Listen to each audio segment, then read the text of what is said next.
Hey everybody, what's going on? Dr. Chad Woolner here. And Dr. Buddy Allen. And this is episode 4 of the Health Fundamentals Podcast. And on today's episode, we wanted to dive deep into a subject that's really important. We wanted to talk about neuropathy. Is it possible to reverse neuropathy? So let's get started.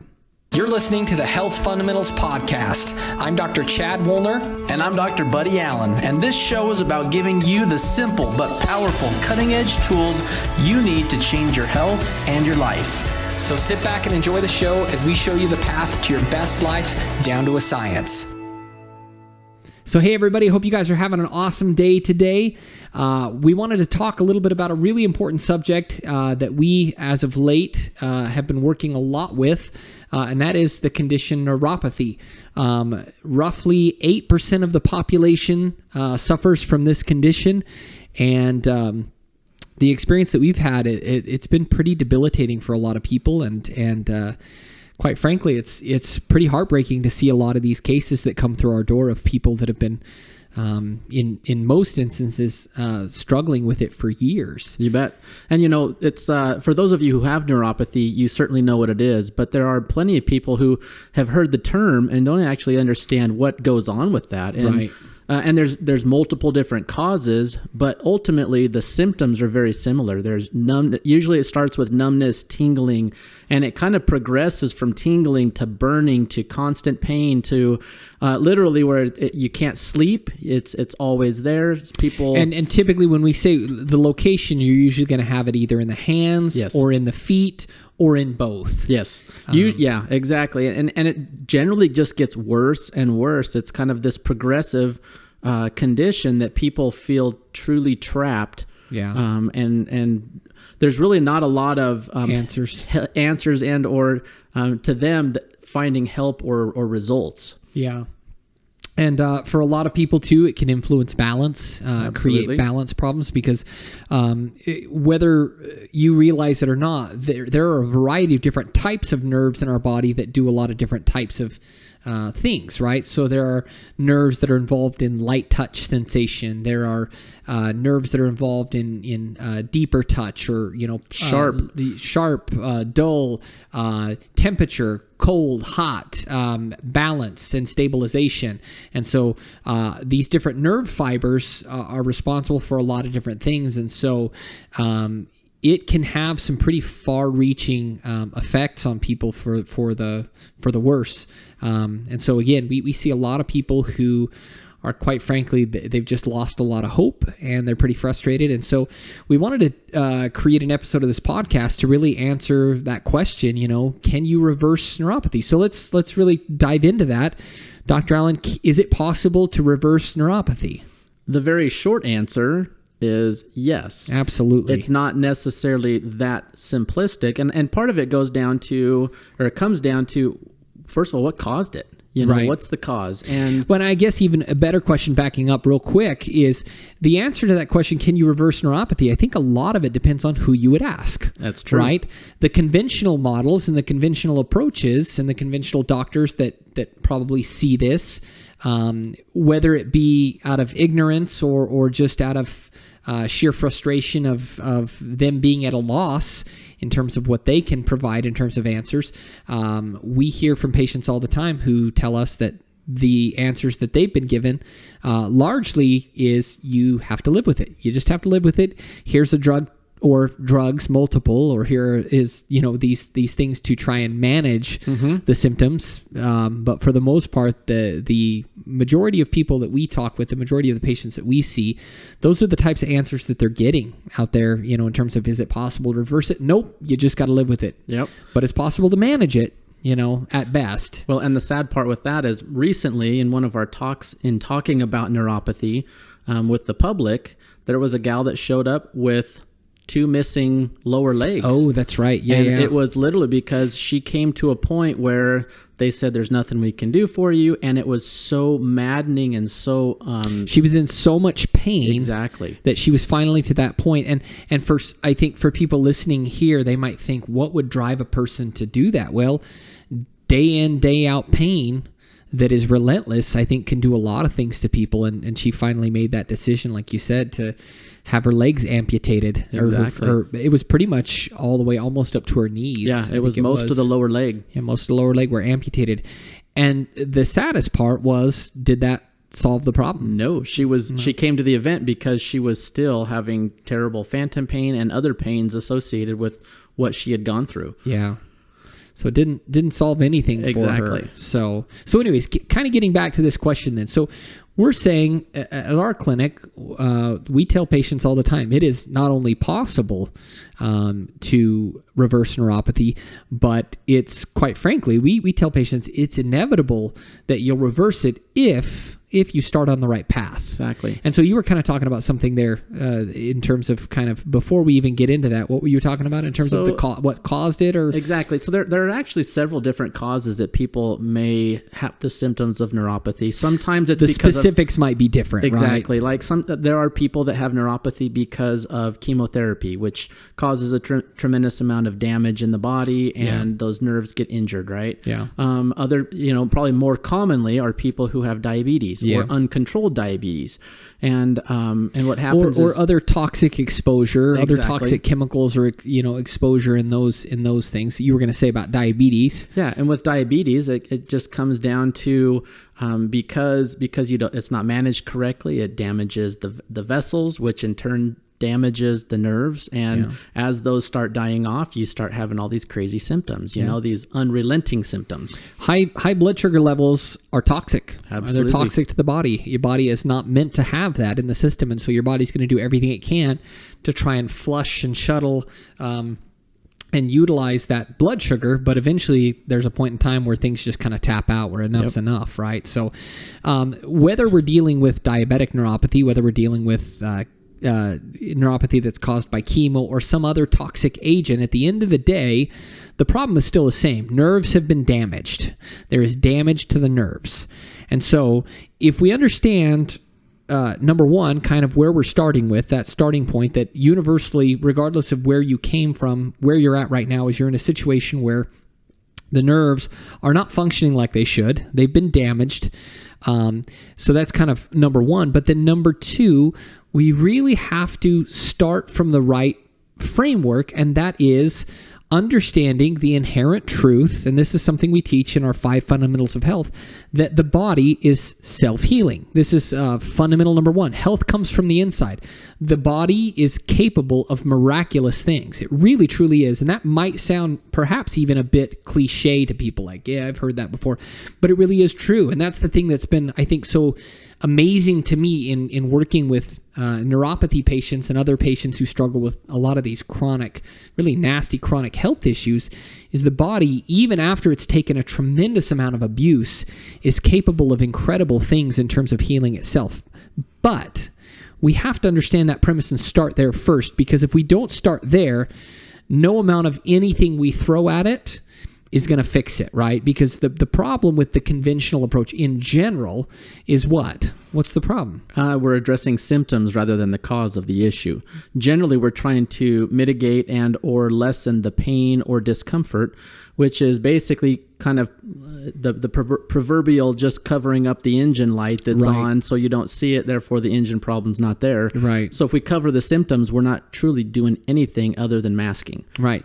Well, and the other thing I would say too about the conventional approach, whether intentional or unintentional, what you are saying, whoever is prescribing the medication, what you are basically saying is you are inherently saying your body is incapable of taking care of itself and managing these problems on its own, so therefore we will externally come in from the outside and we will manage it from this source.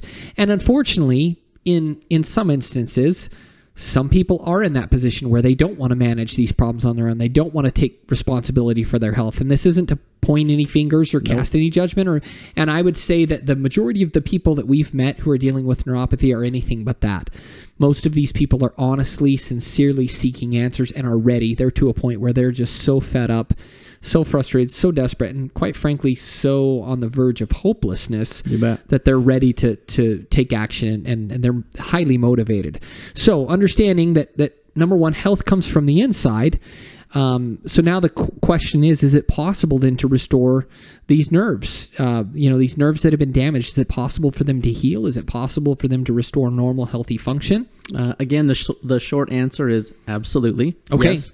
And it comes back to what does it take to heal? All right, when we in any part of our body, right, we got to make sure we're getting the proper nutrition and the proper building blocks to the area that needs to be repaired. Right. Right. So if the nerves are largely dying and or damaged because of lack of blood supply or lack of nutrition to the area, how do we fix that? Simple answer is we got to start by restoring some blood flow down to that area. We have to, and again, even a step before that is you got to clean up if it's your poor diet or it's poor management of your diet or whatever it might be. You can't continue to insult your body and expect it to be able to heal faster than you're breaking it down. Right. Right. So stop the bleeding Well, and I think sometimes people will do this where they will think that a handful of magical herbs or supplements can somehow offset or compensate for a poor diet. And that's just not the case. Supplements are there to supplement. That's the point, is they're there to assist or help. They're not there to compensate for poor dietary choices or lifestyle choices, right? And so, something Dr. Allen, I learned from Dr. Allen quite some time ago, that we've kind of taken as kind of our mantra is that healing, the equation for healing is doing the right things in the right order for the right amount of time. And so we'll get into some of the more specifics, but just to understand first, we got to create a framework or at least the foundation, create the right environment for the body to heal itself. If we're gonna reverse this process, if we're gonna reverse neuropathy, you've got to first put your body into a better state to allow it and assist it to heal itself. So in terms of dietary modification, what sorts of things would you recommend for a patient? Generally speaking, we approach it with somewhat of an anti-inflammatory type of a diet. Generally, that's going to be lower in carbohydrates, not completely devoid, but it's going to be lower in carbohydrates. It's going to be, again, probably medium to moderate amounts of protein, healthy proteins. And again, it really just comes back to avoiding those things that cause inflammation, which are, like the fatty red meats, a lot of processed meats, processed foods. We're kind of bringing people back to a bit more of a whole food type diet. Right. And it goes without saying, lots of green leafy vegetables, a variety of different colors. These are going to be loaded with a lot of different vitamins and minerals. I think we had mentioned on a previous episode, Dr. Allen and myself have been doing a continuing education clinical nutrition training that we've been going to. And one of the interesting things, we've been talking with some of our colleagues, other doctors that are there, and one of the doctors was saying, that you're not going to get the same benefit taking let's say a vitamin C supplement, that extracted supplement, and think that that's going to do the same thing as eating an orange. There are other constituents, other things that we just don't quite fully understand yet in terms of what makes whole food so special. There are elements in terms of the total context of it. As much as we would love to be able to think that we can just extract different elements. Oh, this has lots of vitamin C, so if we take lots of vitamin C, it's going to get the same result.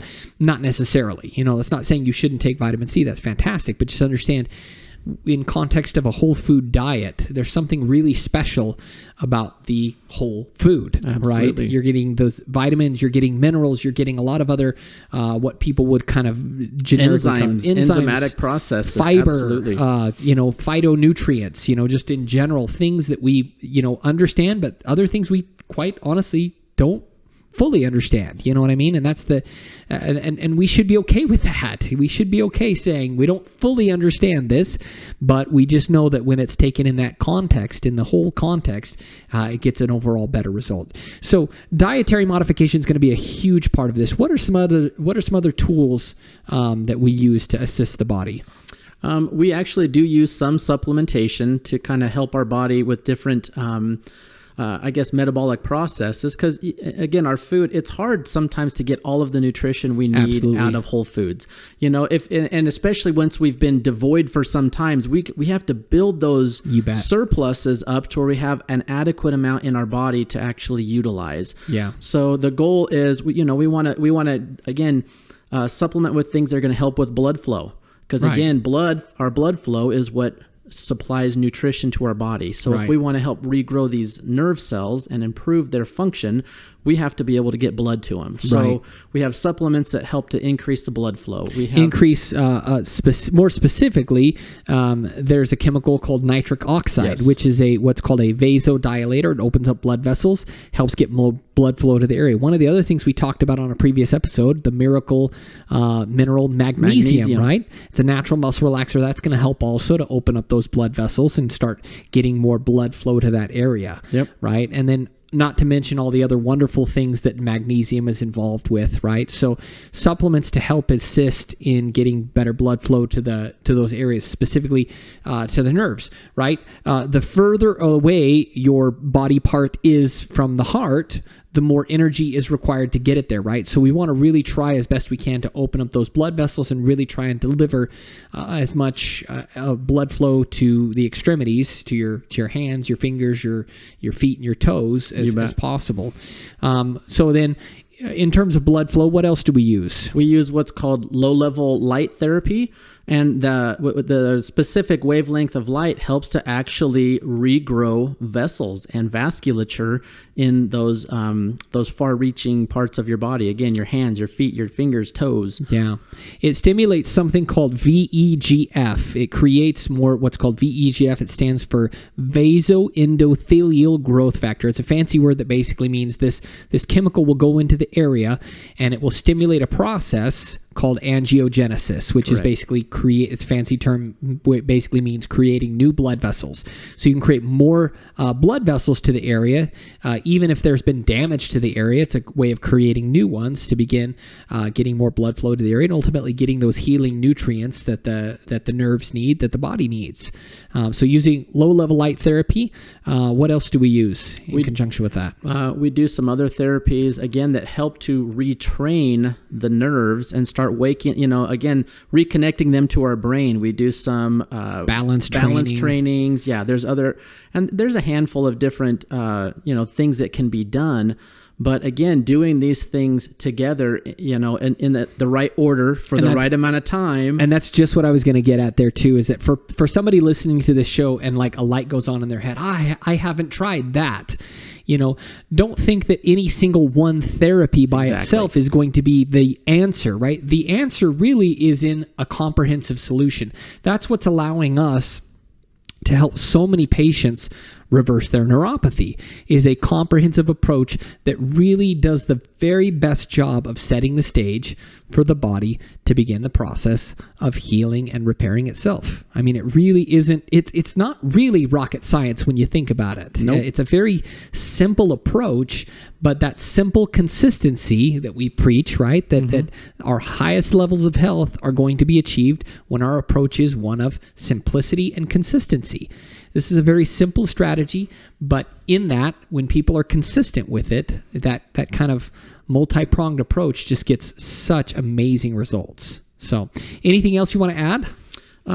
Not really, other than just the fact that, remember, our bodies are, like we said in the very beginning, they are incredible. When we start doing the right things for them, and that's while neuropathy is horrific, there's plenty of other chronic issues that people have. Yeah. And same applies to those. Exactly. Like it's never too late. Obviously, the sooner you get after things, the better results you're going to have. Don't just keep thinking, oh, I'm going to be the exception. If you already have symptoms, don't wait. Don't wait for it to get worse. We always tell patients that the last thing we want is for you to progress to that next level of broken down, you know? So we want to make sure that, one, have hope. Two, there is help out there, you know, so don't give up. Despite what you've heard or been told or even past failures, there is absolutely things you can do to help repair the neuropathy damage that you may be suffering with. Yeah. And if you or somebody you know is struggling with neuropathy, please feel free to reach out to us. We'd be happy to set up a time for us to chat, discuss it, and ultimately find out if we can help. So hopefully this has been valuable to you guys. Any final thoughts in closing, Dr. Allen? So thank you guys so much for listening. Please subscribe, and hopefully you can, this either helps you or you know somebody that you can share this with that can help them. So neuropathy is definitely Definitely something that can be reversed. And we see it all the time in our clinic. We see miracles each and every day. And that's why we love what we do. So thanks for listening to this episode of the Health Fundamentals Podcast. We'll talk to you guys on the next episode. Thanks for listening to the Health Fundamentals Podcast. Be sure to subscribe so that you stay in the loop and in the know with all of the cutting-edge health information that we share. If you know other people that could benefit from this information, please share it with them as well. Also, be sure to give us a review. These really help us to ultimately help more people. Last but not least, if you have questions that you want answered live on the show, or if you have ideas for topics that you would like us to cover, please shoot us an email and let us know at info@thehealthfundamentals.com.